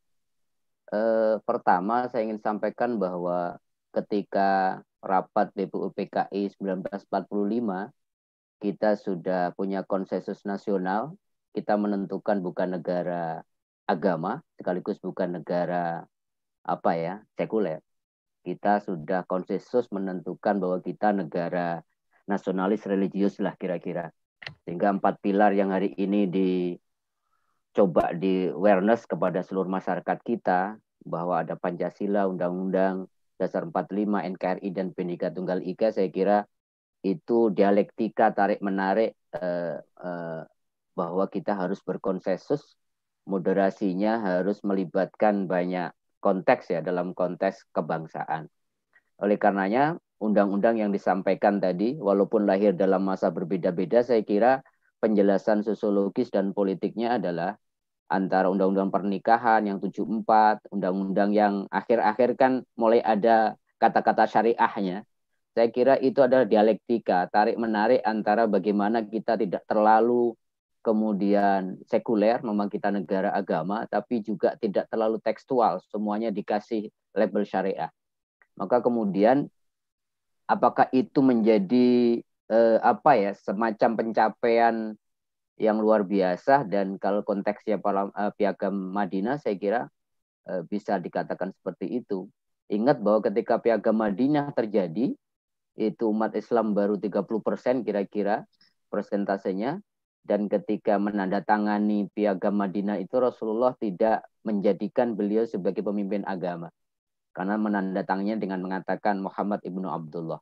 Jadi luar biasa itu konsensus di antara umat Islam, Yahudi, Nasrani, dan Majusi, sehingga mereka bisa berdampingan sebagai sebuah bangsa, punya kewajiban dan hak, tetapi masing-masing dijamin haknya untuk melakukan peribadatan sesuai dengan keyakinan dan agama masing-masing. Saya kira ke depannya tarik-menarik itu akan terus terjadi. Kita nggak tahu semakin kemana, tapi kemudian yang saya harus kembalikan sejak awal, saya kasih kesimpulan bahwa ketika kita ngaku Muslim sejati, maka moderasi menjadi sebuah keniscayaan. Tidak boleh ekstrim kanan atau ekstrim kiri. Kalau ekstrim kanan, bahwa kemudian kita kembali tekstual, ya kembali aja Yahudi. Kalau terlalu esoterik, kembali aja Nasrani. Gitu. Dan Islam kemudian selalu mengajarkan titik tengah dalam segala hal, saya kira. Dalam teks PowerPoint yang saya titipkan ke panitia, nanti bisa di-share mungkin. Salah satu ciri moderasi umatan wasata itu ya tidak berlebih-lebihan. Dalam konteks banyak hal ternyata dalam Al-Quran. Kita boleh berhias tapi tidak boleh berlebihan. Kita boleh makan wala tusrifu. Dalam konteks perang saja tidak boleh berlebihan. Tidak boleh bumi hangus. Anak-anak tidak boleh dibunuh. Ekosistem tidak boleh dirusak. Orang-orang tua yang tidak punya daya mengganggu konteks perang tidak boleh tidak boleh dibunuh dan sebagainya. Dalam konteks muamalah saya kira juga ada moderasi. Saya kira walaupun akhir-akhir ini banyak label syariah, tetapi saya kira itu tidak berarti Islam mau menuju Indonesia mau menuju negara agama, tapi ini dialektika yang kadang-kadang pendulumnya itu agak ke kanan, kadang-kadang ada ke kiri.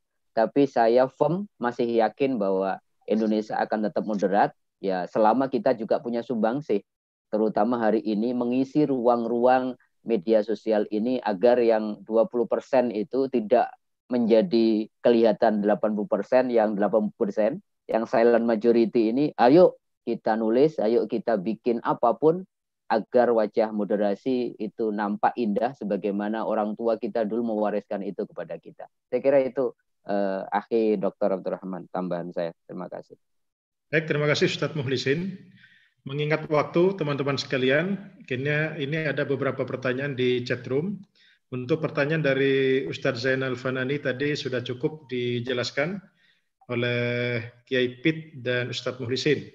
Selanjutnya ada pertanyaan dari Saudara Rian Muhammad. Izin bertanya, bagaimana cara menentukan orang tersebut memang ahlinya? Mengingat pada saat ini di internet banyak sekali ustadz-ustadz. Nah ini kan sekarang lagi masuk kita ini kan mengisi dakwah di internet seperti yang disampaikan oleh Ustadz Mukhlisin, jangan sampai di internet itu kontennya tidak banyak yang positif ya. Karena sekarang kita memiliki dua dunia, ya, dunia nyata dan dunia virtual. Artinya di dunia nyata kita harus isi dengan hal-hal yang konstruktif, kemudian di dunia maya atau dunia virtual ya kita isi dengan hal-hal yang positif karena kita memiliki dua dunia yang harus kita lakukan dakwah. Ya. Baik, untuk menjawab pertanyaan Saudara Rian, saya mohon kepada Ustadz Alimin Mukhtar untuk memberikan penjelasan bagaimana cara menentukan bahwa katakanlah Ustadz tersebut ahlinya ya atau sanad keilmuannya dapat dipertanggungjawabkan. Jangan sampai salah beritibak kepada Ustadz yang nanti khawatir bahkan salah memberikan pemahaman dalam beragama. Silakan Ustadz Alimin. Baik. Alhamdulillah. Ada satu riwayat ya yang pernah saya dengar, saya baca begini.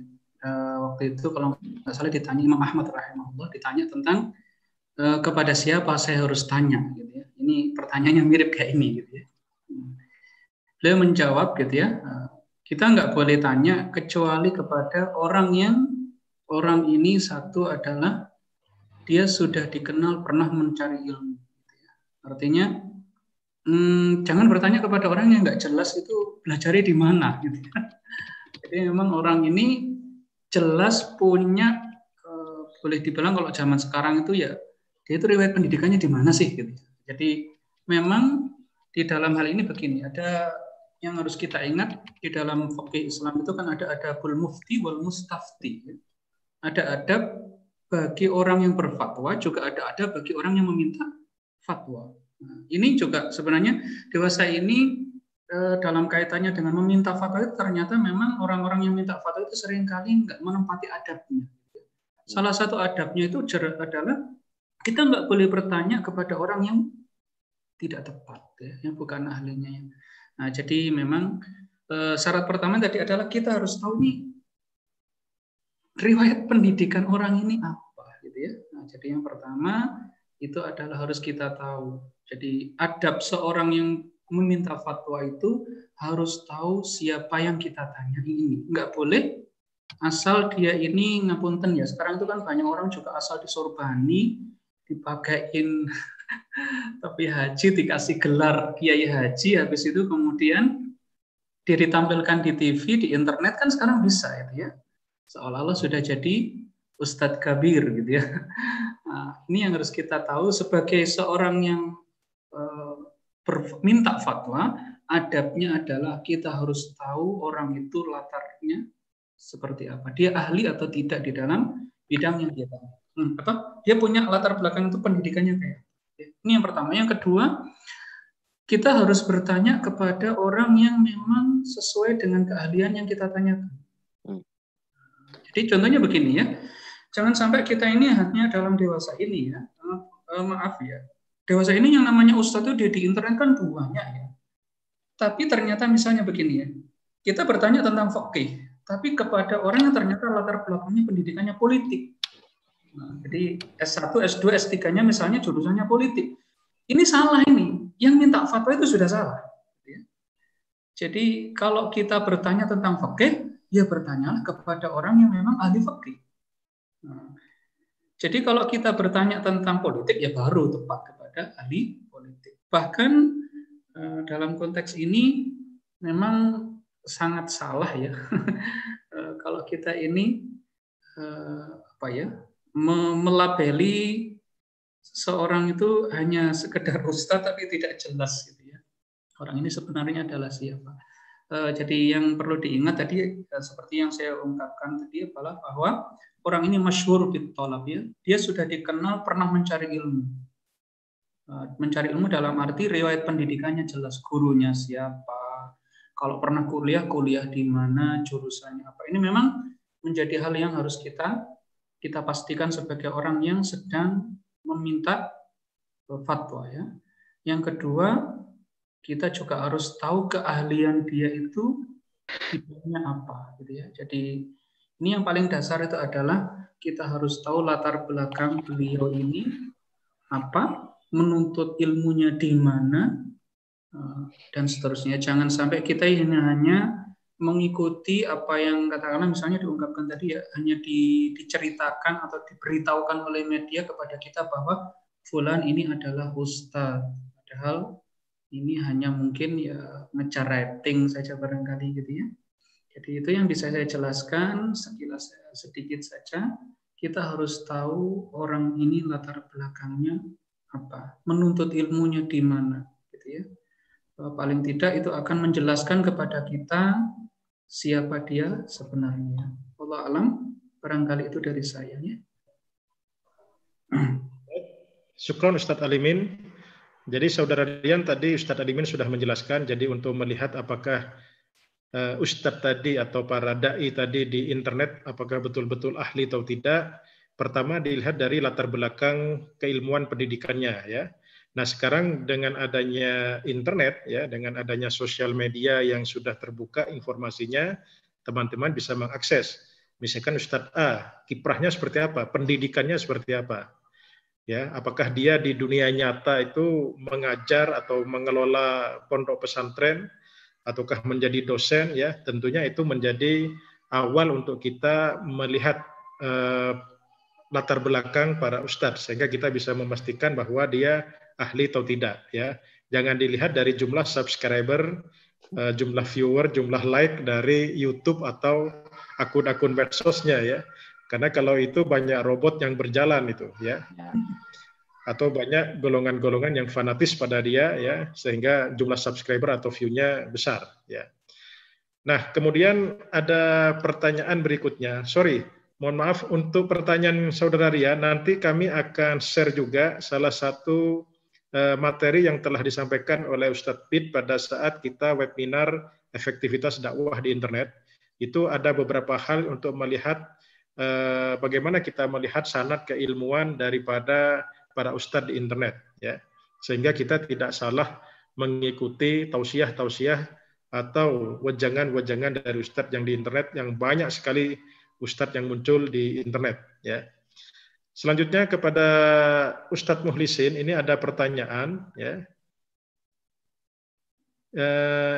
Yang pertama adalah dari saudari Eni Nur Cahyati tentang pernikahan beda agama ya. Menurut Mbak Eni bahwa itu hukumnya zina. Mohon maaf kalau salah tolong dibenarkan.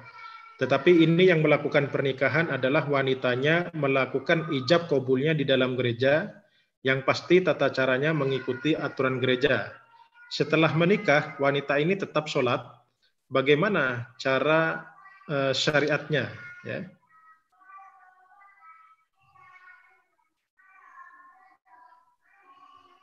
Kalau sudah seperti ini, mohon pencerahannya dari Ustadz Muhlisin.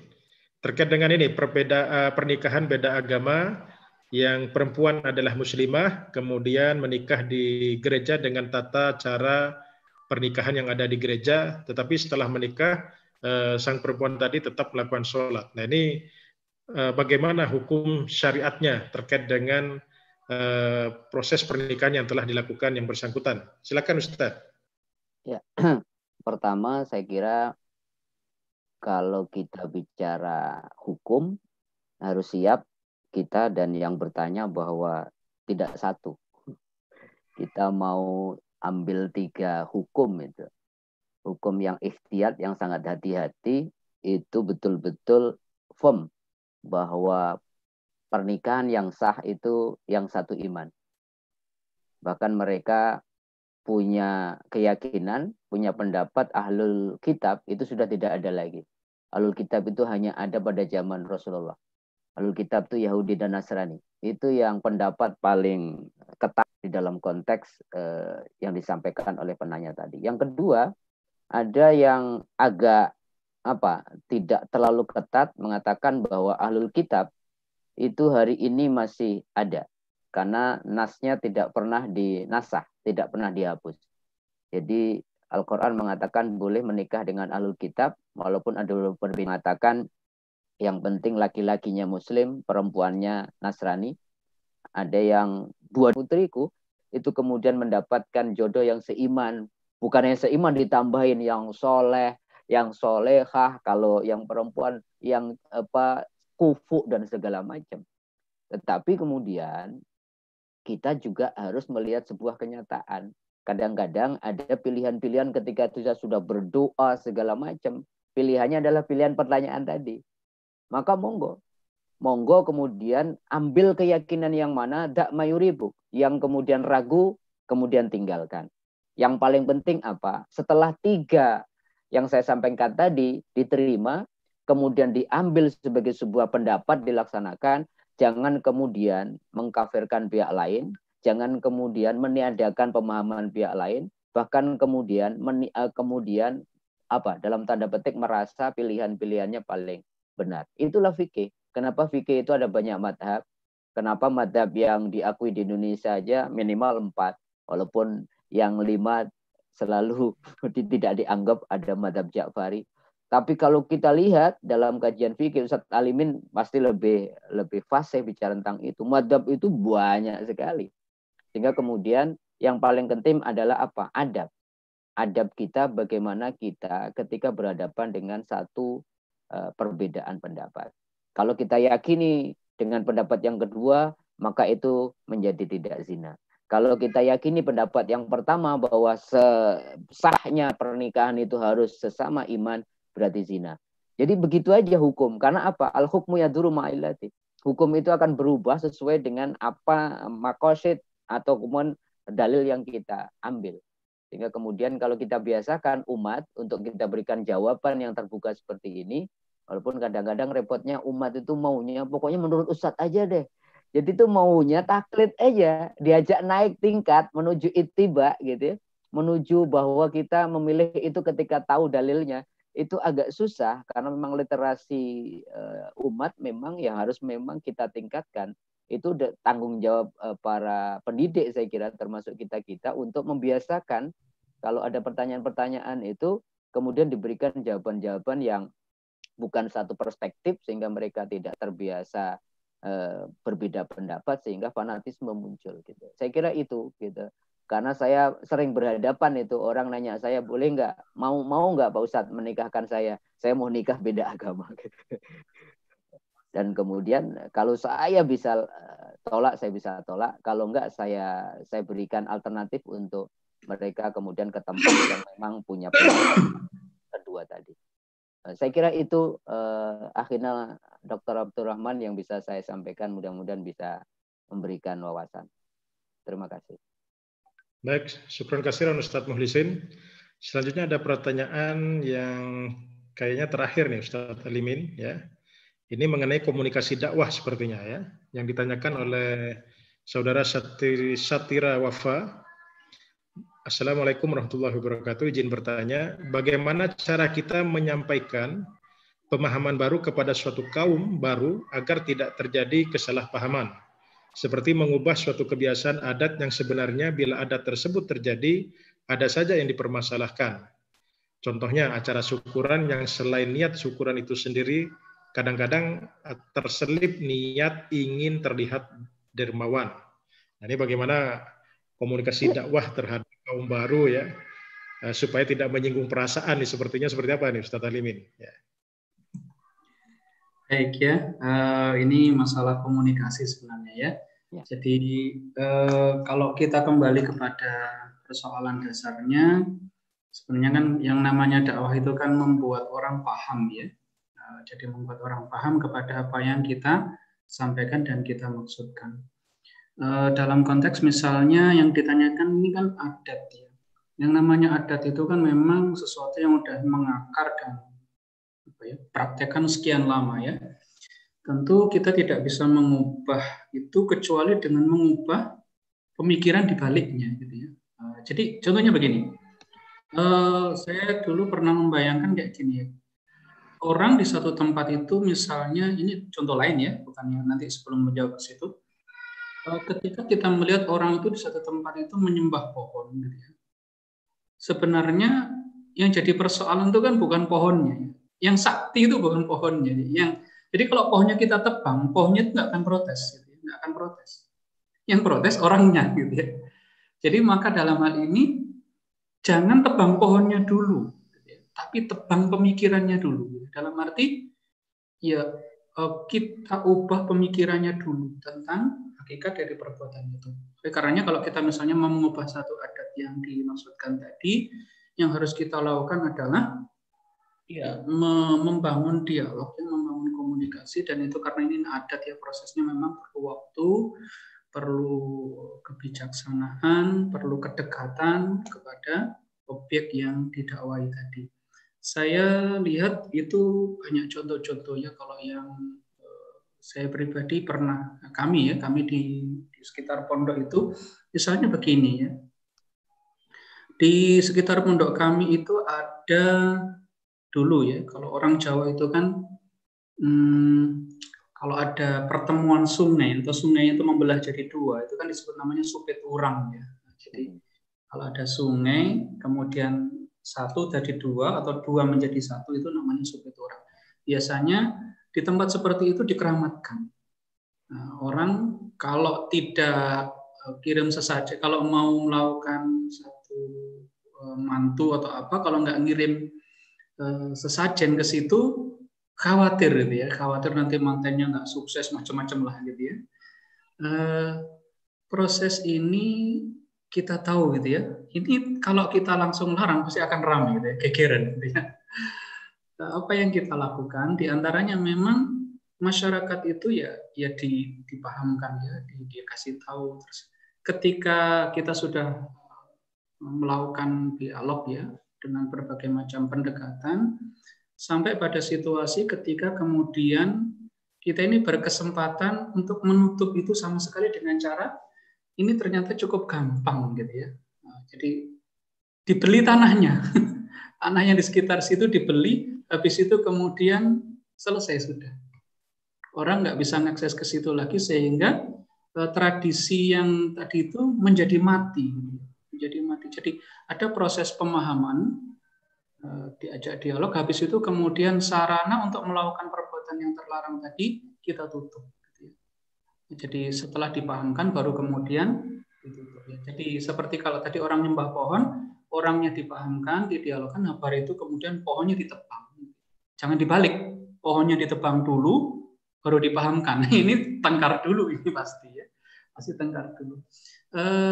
Kami juga melihat bahwa yang berkaitan dengan yang ditanyakan tadi, kan ini yang ditanyakan tuh kan gini, ada tersebut bila terjadi itu ada tambahan ingin terlihat dermawan. Sebenarnya ini persoalan ini sifatnya apa ya? Tambahan niat itu kan di luar di luar, nggak bisa dihukum itu sebenarnya. Sesuatu yang ada di dalam hati manusia itu kalau nggak terzahirkan sebenarnya nggak bisa dihukum ya. Jadi sepanjang itu kalau orang hanya apa ya, bukan sampai melanggar syariat gitu. Artinya kalau misalnya ada unsur kesyirikan, ada unsur kekufuran, kalau yang semacam itu hanya pengen terlihat dermawan gitu ya, itu sebenarnya jauh lebih mudah dibanding kalau masalahnya adalah akidah gitu ya. Saya yang ingat lagi sebenarnya yang juga sangat kuat itu yang terakhir jawaban saya adalah ngasih contoh ya, ngasih contoh ya. Salah satu contoh misalnya kalau di dekat kami dulu ada orang itu biasanya kalau di dekat di tempat kita itu kan ada orang kalau mau walimah, bikin walimah itu biasanya kan ada yang 3 hari gitu ya, nyembeli. Terus orang itu mengadakan walimah besar-besaran dengan harapan orang menyumbang gitu ya, kadang-kadang gitu ya. Jadi mengharap supaya nanti ketika dia misalnya gelar wayang dengan harapan penyumbang orang itu kemudian dia bisa nutup biaya untuk ngundang wayang tadi misalnya ya. Ternyata yang begini ini memang masyarakat itu oleh tekanan sosial ya. Nah, tekanan sosial ini harus dimulai diredam dengan cara memberikan contoh dari tokoh-tokoh masyarakat itu. Jadi memang harus kita ajak dialog itu kalau di masyarakat tokohnya dulu. Tokoh inilah yang memberikan contoh. Contohnya begini, yang pernah kami lihat di tempat kami itu adalah ada orang yang mantu. Ini tokoh masyarakat ya, beliau mengasih contoh. Dia itu pasang banner ditulis gitu ya, tidak menerima sumbangan dalam bentuk apapun. Jadi memang harus ada contoh kalau di masyarakat, apalagi kalau adat ini ya, harus ada contoh dari tokohnya. Makanya kalau Anda ingin mengubah satu adat, mulailah dari berdialog dengan tokohnya dan pastikan mereka kemudian memberikan contoh dan setelah itu kemudian akan ke bawah ya. Sifat di masyarakat kita itu kan biasanya paternalistik ya. Nyuntuh kepada tokohnya ya. Jadi kalau kita ini tidak mendapatkan restu dari tokohnya, berat itu ya.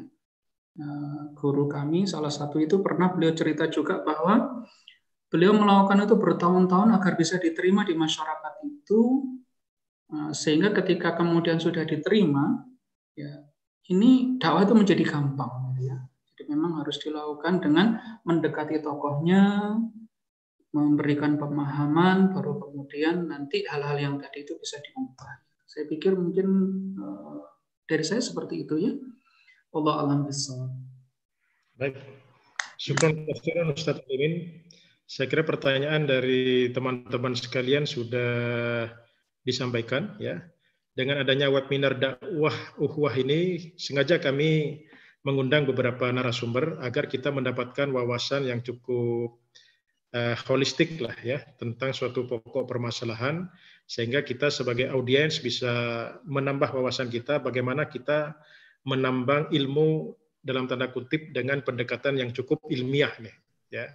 Karena sering kita melihat dakwah-dakwah di internet ya itu tidak salah, ada yang dilakukan secara monolog ya, ada yang kita lakukan secara dialog seperti ini dengan beberapa narasumber. Tujuannya adalah kita ingin membangun komunikasi dakwah yang efektif. Nah, yang kedua, seperti yang disampaikan oleh teman-teman narasumber tadi adalah ini tentunya menjadi spirit bagi para audiens untuk meningkatkan kemauan dan kemampuan literasi kita. Paling tidak kita harus naik derajat dari takbid minimal pada ittiba tadi ya, supaya kita memiliki kemampuan analisis, bisa mencerna, kita bisa memilah mana ini yang berdasarkan tuntunan dari Rasulullah SAW, mana yang dakwah yang sifatnya sekedar popularitas atau hawa nafsu belaka. Ya. Mungkin sebelum saya tutup, ada closing notes dari Ustadz Mukhlisin mewakili para narasumber terkait dengan hal-hal yang telah kita diskusikan dari jam 7:30 sampai detik hari sekarang. Silakan Ustadz Mukhlisin. Terima kasih akhirnya Dr. Abdurrahman. Pertama, alhamdulillah bisa silaturahmi dengan seluruh yang hadir. Yang kedua, saya ingin sampaikan pesan Rasulullah. Rasulullah mengatakan, alaikum hadiyang qasidah. Kalau kalian beragama itu harus sesuai tuntunan Allah dan Rasul, tapi tidak boleh berlebih-lebihan. Itulah moderasi. Karena apa? Rasulullah mengatakan inna dina yusrun, agama itu mudah. Maka kalau kita walam yusyadda, maka jangan disusah-susahkan. Jangan berlebih-lebihan dalam beragama. Kalau kita berlebih-lebihan, kita nanti yang kalah. Allah sendiri mengatakan wa ma ja'alallahu 'alaikum fid dini min haraj. Allah itu menjadikan agama itu agar hidup kita mudah, lebih nyaman, baik berkhablum minallah maupun berkhablum minannas. Jadi kalau ada orang beragama malah nggak bisa bertetangga, harus lewat jalan lain gitu, nggak mau kemudian membentuk kelompok sendiri, menjadi eksklusif, yang tidak ikut Ustadz itu belum dianggap hijrah, itu ada problem menurut saya. Oleh karenanya, kalau kita mau moderat, ya kembali kepada agama yang sejati. Terakhir, saya ingin mengatakan pesan Ali bin Abi Thalib karamallahu wajah, beliau mengatakan agama Allah itu berada di antara mereka yang berlebih-lebihan dan suka mengurang-urangi. Oleh karenanya maka hendaklah kalian di tengah-tengah, karena sikap tersebut pasti nanti seiring waktu akan diikuti oleh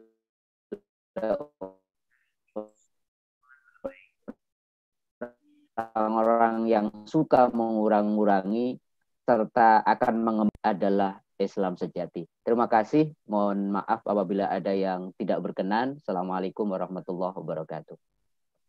Waalaikumsalam warahmatullahi wabarakatuh. Alhamdulillah kita telah menyelesaikan serangkaian diskusi kita dalam webinar dakwah ukhuwah ini. Harapannya adalah dengan bertambahnya wawasan kita dimudahkan oleh Allah Subhanahu wa taala untuk mempraktekkan bagaimana kita beragama Islam secara moderasi ya. Kita menjadi umatan wasaton ya.